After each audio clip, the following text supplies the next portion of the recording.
appreciate everybody showing up. Since our last game, I had a couple chances to talk, and first I shared my feelings about our team and about the organization and representing the 12s and my intentions of staying with the Hawks, man. And that was true to the bone. And I want to make sure that that's clear as things have shifted so quickly in most people's perspective.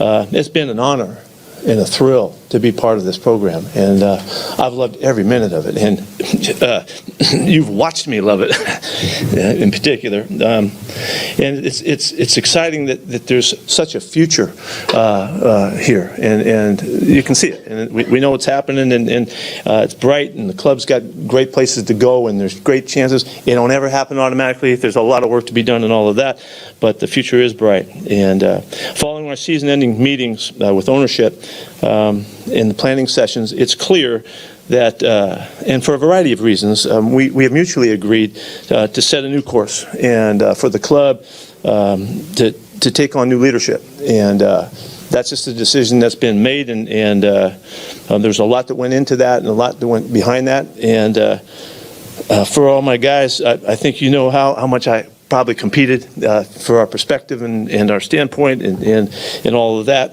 I freaking didn't back off for an instant. And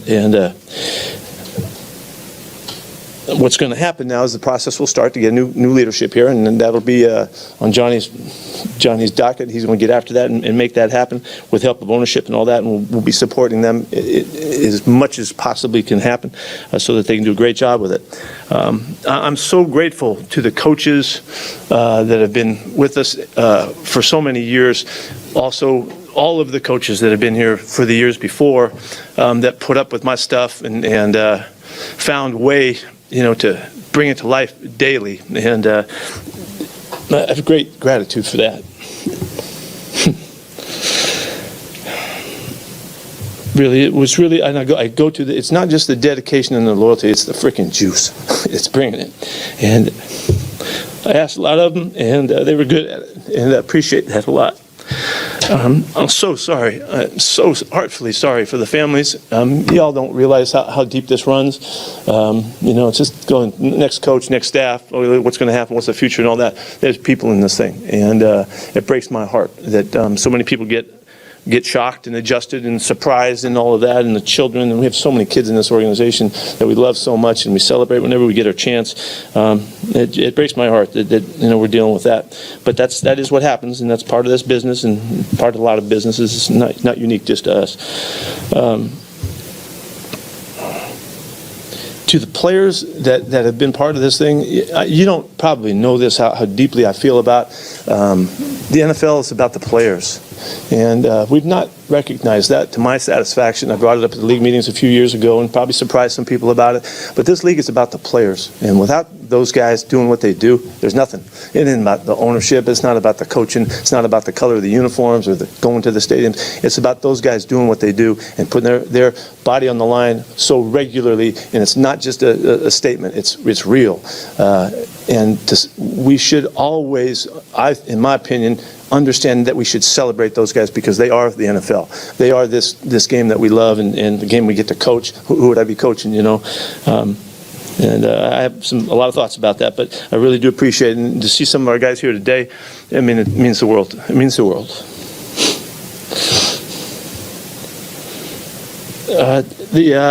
I want to remind us, I guess, one time about the work. Yeah, tons of work. Dedication, all that hard stuff that we do with coaches and players to get to what we can get to, but it's really always been about the fun. And Wags, you've always been the guy that always reminds us that if you ain't doing it right, you're not having any fun at all. And I appreciate you keeping me connected to that. It's pretty inherent to me too. We're birds of a feather in that regard. But I also, Bobby, is I appreciate you and T-Lock and Gino that have kept me connected to our former players. That's a really important part of this relationship of being a coach, and particularly in this program where we've been there for so long and so many souls have come through. Having you guys with me all the way through this time And I always feel like I'm a little bit connected to those guys, and I don't ever want to lose that connection because I'm so indebted to all of the time we spent and the things that we did. I'm so proud of really seeing the young men grow up and take off in their lives and doing their things and owning businesses and families and kids and the whole thing. It's a great joy for a coach, but I appreciate you keeping me connected to that. I got to thank Jody and unfortunately Paul not, but the family was really classy at all times, and they supported what we were doing. I felt the support faithfully throughout, and grateful for that. It's a nice relationship here with the ownership, and it's as good as you can get from my perspective. Maybe harder on personnel guys sometimes, Johnny, but always so good. And to Johnny Snyder, way back in the day when I first got the job here, they wanted to know if I wanted to be the general manager. And I said no, but I'd like to hire him. And Paul said okay, and we got John on board. And from the first moment that we really, okay, now we're going to do this, we stepped off to the side, and I gave John a big hug. I said, we're getting married, dude, and I'm going to help you be the greatest general manager in the history of the league, if I could.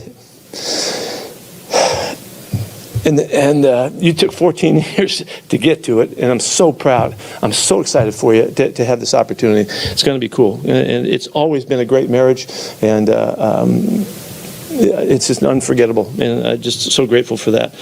And going forward, I'll be your biggest fan now, dude. I'll be there. I'll be right there for you. I've been blessed with like the rarest of best friends and mentor, loving partner, the angel in my life.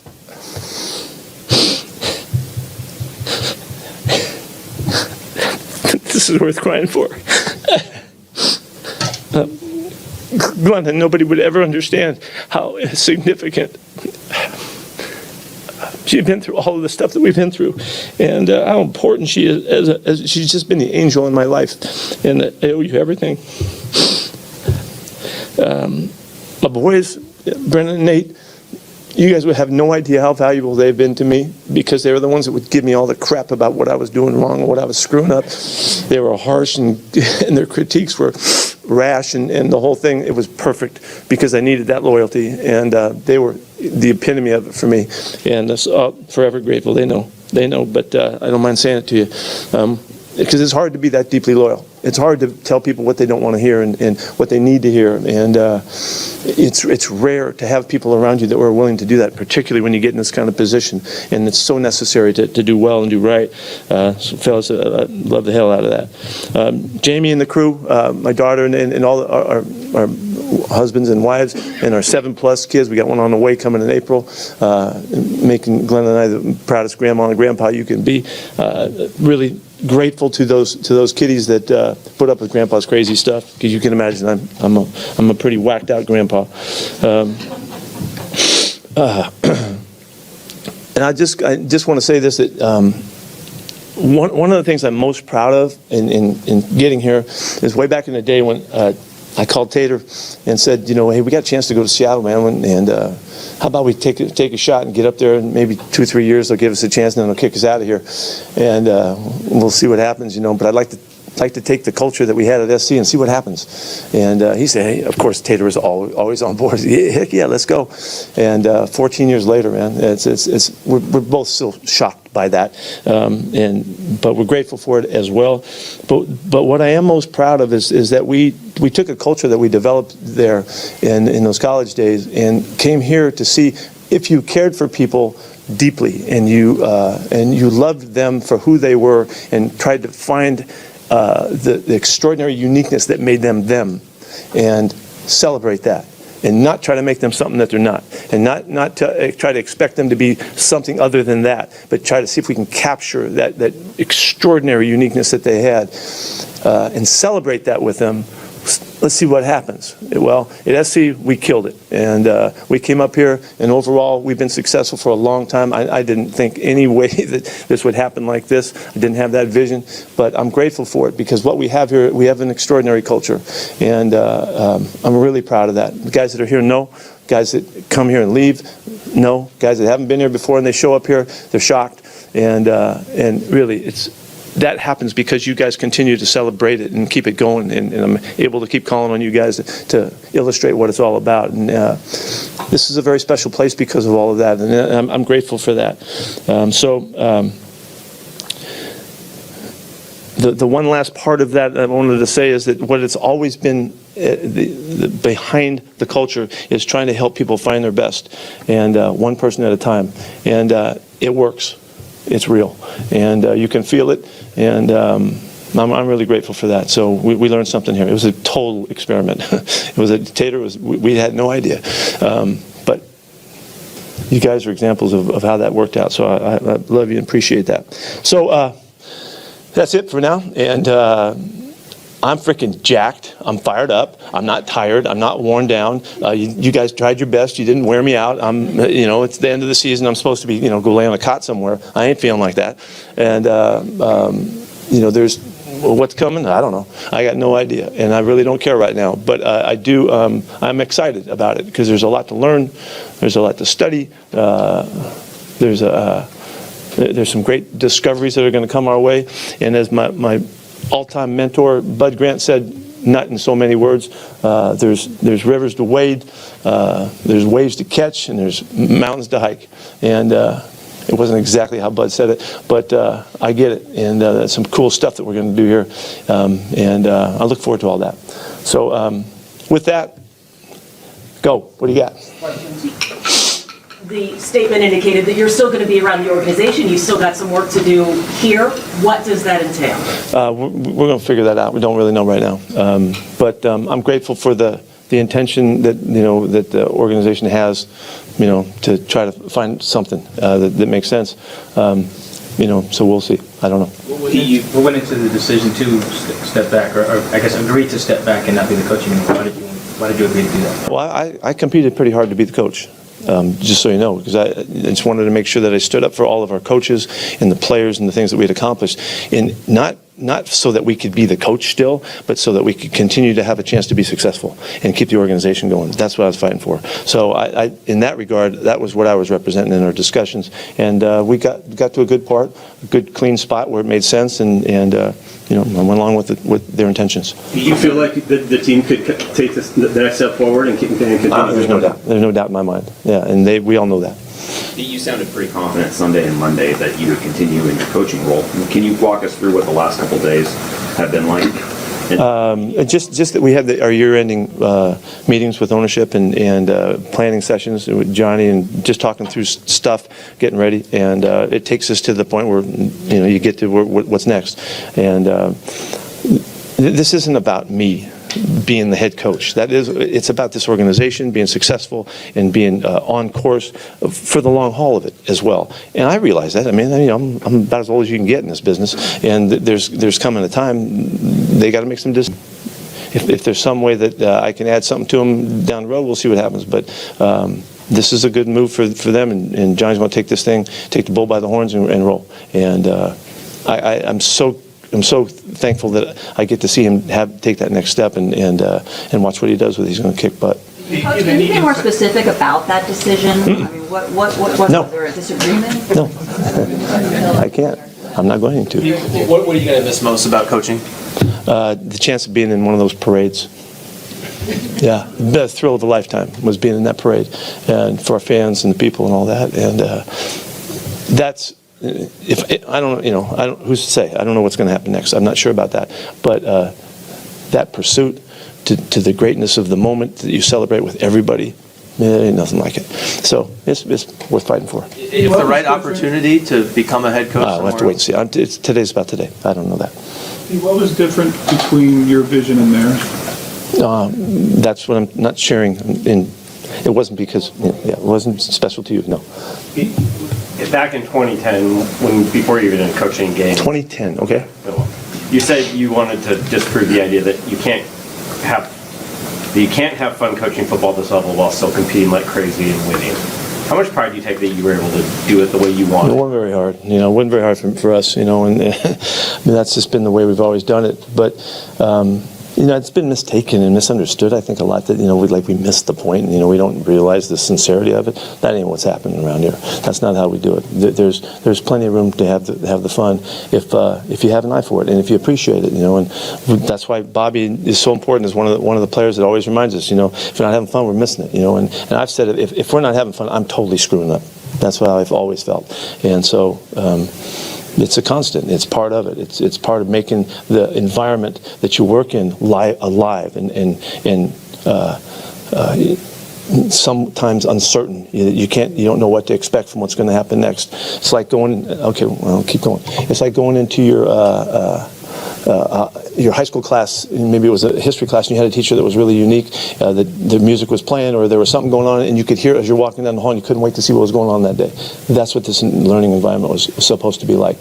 That every day you had to come in and you didn't know what was going to happen, and because I needed to keep you at the very peak of your awareness and focus and all that. So that was just part of it. Is there a moment or a game or a player that you knew that approach had taken hold and you knew that it was working? That's a good question. No, I don't know that, Jen. I don't know that there was a moment. There was times back in the day.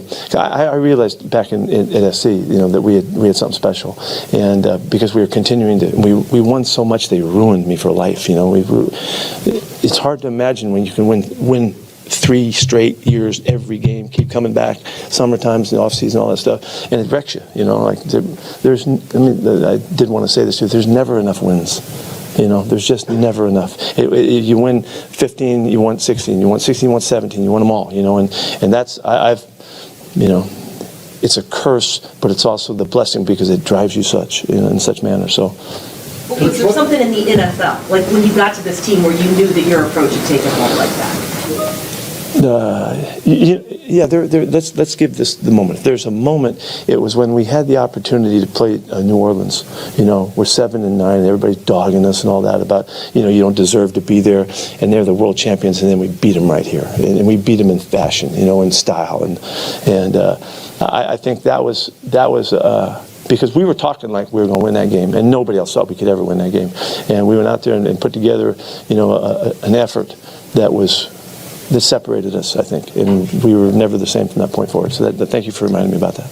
How were you able to keep the culture evolving then through all the years after you established it? No, you better ask these guys. I don't know. It's constant. It's a constant competition for me, and just like everything else is. And so you compete on a regular, everyday basis. Brian Ayers and I trying to figure out what's next for the guys. How can we keep them going? And whether it was contests or shoot-offs or safe places or whatever it took, to just find ways to make it, interesting and keep them guessing, Teaching environment. It's teaching, so we're trying to keep the students alive and thriving in the moments and all that. So that's a huge endeavor. Coach, can you explain why it was so difficult over the last 2 or 3 years to stay so consistent? 2 steps forward, maybe 1 step back. We didn't.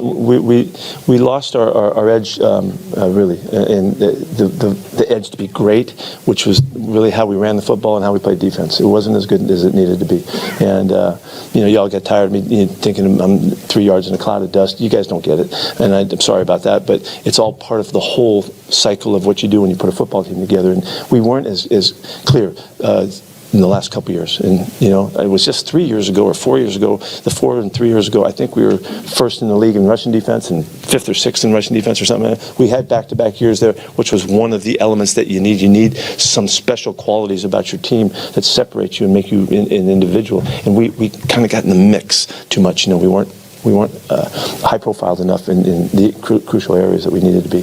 So it was just always a pursuit. We're always chasing it and trying to get there. When you go back and look at why you didn't have that edge or why you couldn't get over the hump in those areas, is there something that you think you could have done? Yeah. I'm not going to share that with you. Have you talked to the team at all? Have you addressed certain players? No. These guys, we talked Monday, and I said a lot of things Monday that I needed to say, but. No, I'm looking forward to seeing them as we go forward. When you addressed them Monday, did you know this was coming? No. Thank you for the last 14 years, Steve. Appreciate that. What advice would you give, having been in this very unique position for the last 14 years, what would be your advice for anybody who comes in and sits in the same position? You want me to tell the next guy how to win? Yeah, well, it wouldn't matter whether it's football or whatever. To me, the essence of being as good as you can be is you got to figure out who you are. And you got to figure out that in a relentless effort to try and get clear about what's important to you, what uncompromising principles do you stand by, what makes you who you are, so that if you don't go through that process, you don't do the self-discovery, then you don't have an opportunity to be your best because you don't know who you are yet. And so it's really hard for our young guys because they're just figuring it out. But as they come through our time, the time they get 25, 26, we see the development. But for anybody, you have to understand what kind of player you are, you understand what kind of coach you are, you understand what kind of person you are, what kind of dad you are, and all the way down the line to maximize your authenticity and being connected to that true essence of who you are. That's what's crucial. Without that, you're going to be sometimes and you're going to be sometimes. That's why, people don't. It's hard to be consistently successful because people don't even know how they got there. A lot of times, it just happens kind of along the way. Circumstances come together and all. So that's to me the essence of it. That's how I understand it. Why do you think a couple times that you thought maybe only 3 or 4 years? You'd have 3 or 4 years when you got here. If then when you got the job, if you could have looked at it, what you ended up doing in 14 years and a Super Bowl and all that, how would you have thought at that time of what this was? I'm thrilled that we've had this run. I really am. The level of consistency that we've demonstrated is such to make you proud. It's hard to do what we've done. It's hard to win as we have. It's hard to be considered a threat as we have throughout all of the years we've been here. When no matter where we go on the road or what all of those special qualities about our teams and how we play on the road, how we play on Monday nights, how we, all that kind of stuff. How Gino showed again the great finishing ability this team has and the mentality that it takes to do that. Drew did it as well. I mean, all of those special qualities are what makes it up. And anyway. Yes. Do you have a favorite moment over your time here? Yeah. My favorite moment was standing on the stage at the in New York and finding Glenn out in the crowd. That was it, by far. Pete, I know I asked you last week, but I'm wondering if you could elaborate on the yin and yang, as you called it, in your last year of coaching, rookie Pro Bowler, and obviously one of the best players of all time to be a Pro Bowler as well in the same year. Yeah, I like is that a dichotomy? I don't know what that is. Tell me what that is. Yeah, I said yin and yang, and I didn't know what that meant either. But just to see the ends of the spectrum so obviously illustrated, but also to see Julian in between too, and Julian's response, who was just totally devastated because he knew what happened. Like Spoon didn't know. He didn't realize what, to him it was just like, oh, this is awesome. But for a guy to realize he'd been around for 3 or 4 years and then to be recognized as a Pro Bowler, and then for Bobby to kind of absorb that thought again, that I'm still on top of this thing and for the moment. And I know he's not that egotistical about it, but he did recognize, I'm sure again, and with great pride. It's what makes him who he is. It makes him a freaking ridiculous performer and all that. But yeah, that was really exciting to see that, and it was just so obvious, and I was in Mo Kelly's office, and we just sat there, and I'm just watching these guys respond. I'm just sitting on the couch there, and just watching them as they're, realizing, each other and themselves and what this means, and that was really, really special. Why do you think you and John were able to make the arrangement work so well for so long? Because it was the most important thing in the whole program. It's the relationship between the head coach and the general manager that have to make all. This is my opinion. That have to make these decisions and have to put in motion the approach and the philosophy and how it's going to succeed and how to correct and get back, course correct and all the things you have to do. That relationship has to be, in my opinion, and I'd seen it so many times in so many other situations I've been in, that there was just two guys, they go get a hot shot from here and a hot shot from here and they expect them to go together, which they might make it, and without the appreciation of what that relationship is, you miss it, and you falter in the course of the exchanges that you have and the decisions that you make. Because what's most important that we were together. It wasn't the actual decision, is that we could find common ground and then move together and then go make it work as best we could. And it didn't always work, but we we understood how we got there. We appreciated one another's input on the deal. And I had to say so, but Johnny made millions of decisions here because he was great at making those decisions. And so, in my opinion, we just had to figure it out, and I had to lean for him. He had to lean for me, and we were willing to put ourselves, the individuals, behind what the marriage was all about. And so, I mean, I don't mean to be teaching other franchises how to do it, but that's what I think is the key. And whether you're in basketball or wherever you are in baseball, it's those relationships, and that's just so that you can maximize what each guy has. I'm trying to help him be great. He's trying to help me be great, and nothing else was important. That was it. And so, as screwy as we got, and we have a kind of a saying, got to give a brother some slack, because we screwed up. We made mistakes a lot, and we had to cover for each other and all that, but we did. And I know we're both really proud of that. You mentioned you're going to be rooting for him now. How excited are you just to see what John does with this? Oh, no, it's why this happened. You want to know? Because I wanted him to have this chance. It's been 14 years. He's been sitting there waiting for his opportunity, and he deserves it. And he's great at what he does. And now he's going to find out. We'll find out, big fella.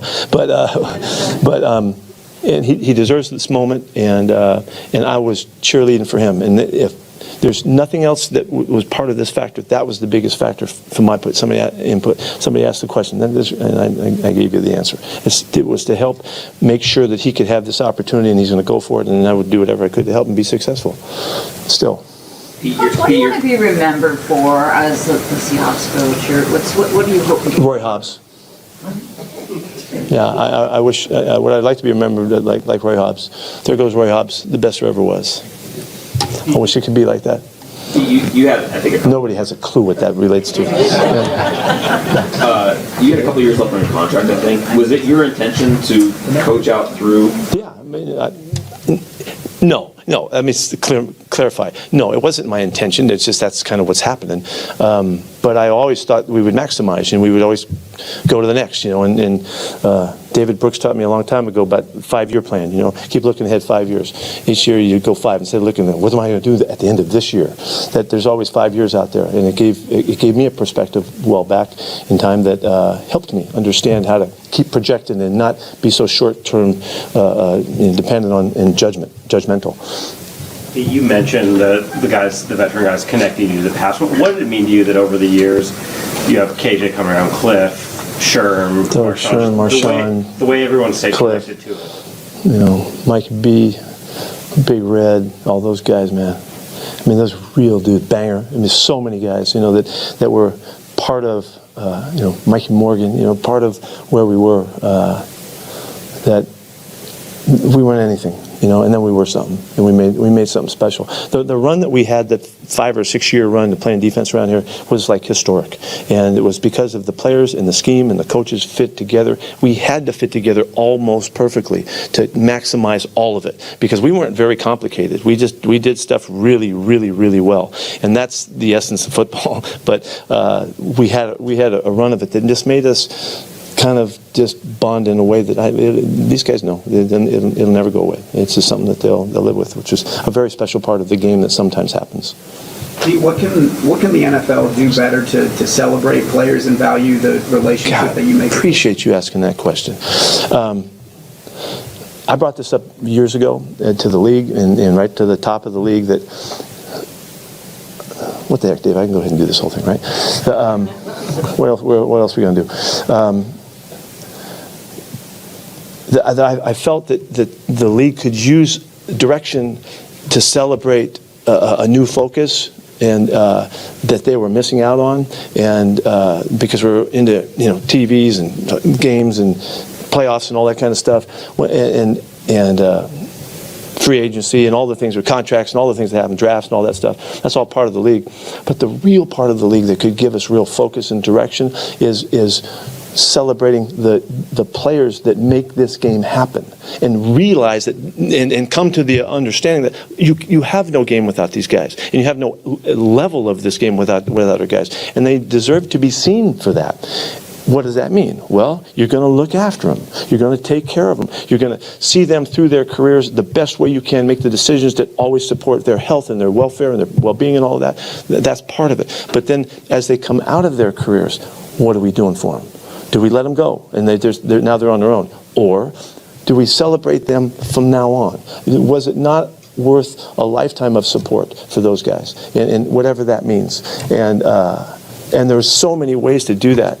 When Dave Baker was at the Hall of Fame, I talked to Dave about this. Why could we not find ways to utilize our former players in ways all over the country and let them be ambassadors for the league and for sports and for achievement and for manhood and all the education and all the wonderful things that they could stand for, and just stay with them forever because they played the game. We got enough money. I think, there's enough money to do that and figure it out. But what we would create, why wouldn't we be creating superheroes for our young kids? I think you would. Something happens around the country, bam, here comes the NFL. And they show up on site. And they're like a SWAT team of support and love and understanding and all that. I thought there was so much to that, and it would change the perception of the league from outside in, of that we understood what it's like to care. And I think the message of sending that and what that would mean, not just to the young guys and the guys growing through their years, but to everybody that watches it. Everybody's watching the NFL, so why not do that? So I presented it and all, and it didn't go anywhere. But it was a cool thought, and whatever. So that one just went. Okay, what else we got? Plan on having any input in who your successor is? No, I have support to John. I'm supporting John. Whatever your role is now next, what role would you have in choosing the next coach? Say it again, the last part? What role are you going to have choosing the next coach? Do you have any input or? No, he just has to, no, that's not my deal. That's their deal, What advice, you had this perfect marriage, what advice would you give to a coach entering your role working with John? Oh, geez, he's in trouble. He has no idea what he's getting into. Advice would just be to understand the value of the relationship and how crucial it is, because you are the team. You are all these decisions, and you impact so much from the salary cap and all of the the transfer of players and all. If you ever remember, what we did is we were going to compete at everything we did, every single opportunity, no matter where it was. That was a heartline of the philosophy, and always compete. And so John at every single turn, and I mean, Johnny, remember when we went after Marshawn, and how long it took us to get Marshawn? It took us weeks and weeks and weeks to keep calling him and keep going. And I keep pestering him about it. Get the heck out of here, leave me alone. And somewhere all of a sudden a conversation opened up, we had a chance, and we knew something special was there. And but had we just done the normal course of business, we'd have turned away and never stayed with it, but we kept battling, And so it's competing to help each other be great at what you're doing, And I mean, that's nothing new. That just happens to be, it's my relationship with John, but it's my relationship with Gino too. It's my relationship with Bobby too. That's the way I see the world, is that we're trying to help each other be as good as we can possibly be, whatever that takes, relentlessly, So that's what I would, tell them to do.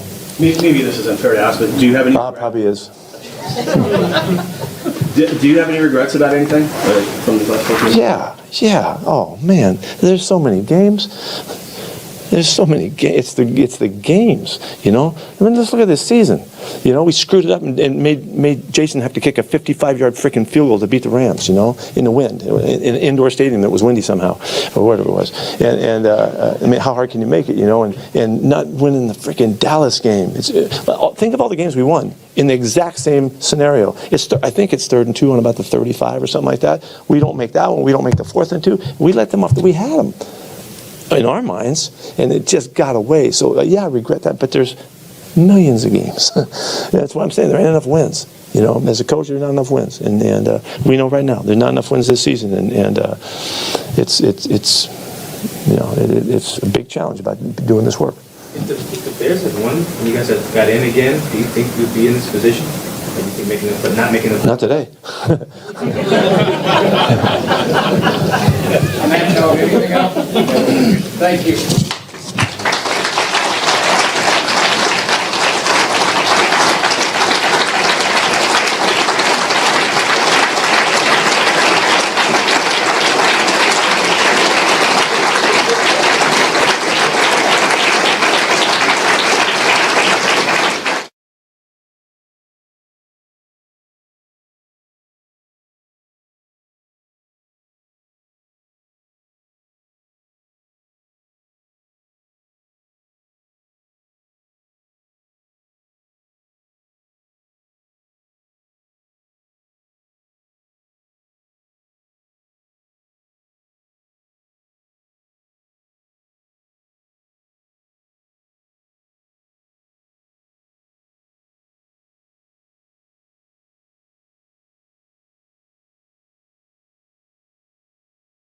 Haley Freilinger has, what's this? Hairy nips. The what? You're like in love with me.